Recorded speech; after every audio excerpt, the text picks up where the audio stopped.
एक गांव था, नाम था ढोलकपुर। बड़ा ही शांत और सुंदर गांव था। लोग हमेशा खुशी से झूमते थे क्योंकि उस गांव में रहता था महाराज रायस्टार, जो अपने गांव के लिए एक शेर था जो कभी अपने लोगों के साथ गलत होने नहीं देता था। लेकिन उस गांव में छुपा था एक डरावना राज, एक राज जो सबके दिल में था पर जुबान पे नहीं। गांव के बीच एक सूखा हुआ पेड़ था जिसे लोग कहते थे श्रापित पेड़। ना कोई उसके पास जाता, ना कोई उससे आंख मिलाता। हर पूर्णिमा के अगले दिन उस पेड़ के नीचे एक लाश मिलती थी। लोग कहते, रात में कोई आता है और लाश छोड़ जाता है, लेकिन कभी किसी ने कुछ देखा नहीं, और देखता भी कैसे। जो देखता वो अगले दिन पेड़ के नीचे होता था। एक दिन रायस्टार ने ठान लिया, बस अब और नहीं, इस राज का अंत मैं ही करूंगा, क्योंकि ढोलकपुर का नाम मिट्टी में मिल रहा था।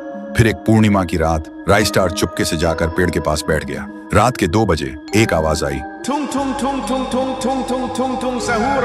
और फिर वो पेड़ भूत में बदल गया। वो भूत कुछ अजीब सा था, एक भयानक शैतानी हंसी वाला चेहरा, आंखें बड़ी बड़ी। वो पेड़ चल के एक घर के गेट को जोर जोर से खटखटाने लगता है। तभी एक आदमी डर के मारे आवाज सुन के बाहर निकलता है। वो भूत अपने लकड़ी जैसे हाथ से एक ऐसा थप्पड़ मारता कि उसकी सांस वहीं थम जाती है, और उसी जगह उस लाश को ले जाता है और वापस फिर से पेड़ बन जाता था। देखते ही रायस्टार का दिल कांप जाता है, पर वो कुछ बोलता नहीं।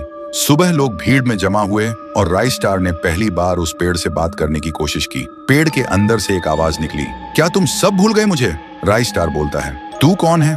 पेड़ बोलता है, मैं हूँ ठुन ठुन ठुन साहुर। एक वक्त था जब मैं भी इस गांव का एक प्यारा सा बच्चा था, लेकिन 100 साल पहले मुझे इसी पेड़ से रस्सी बांधकर उल्टा लटका दिया गया, गांव वालों की आंखों के सामने, और मेरी मौत को तमाशा बना दिया गया, सिर्फ इसलिए क्योंकि मैंने एक राज देख लिया था जो लोग छुपाना चाहते थे।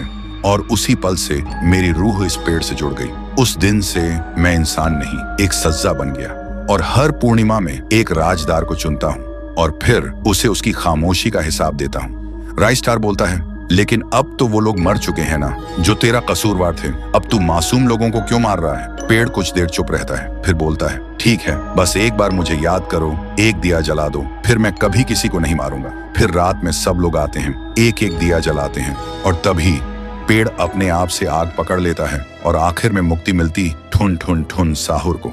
उस दिन के बाद गांव में कभी कोई लाश नहीं मिली। हर पूर्णिमा में लोग एक दिया जलाकर उसकी यादों को जिंदा रखते हैं, क्योंकि अगर भूल गए तो सपने में एक आवाज सुनाई देती थी, थुंग थुंग थुंग थुंग थुंग थुंग थुंग थुंग थुंग सहूर।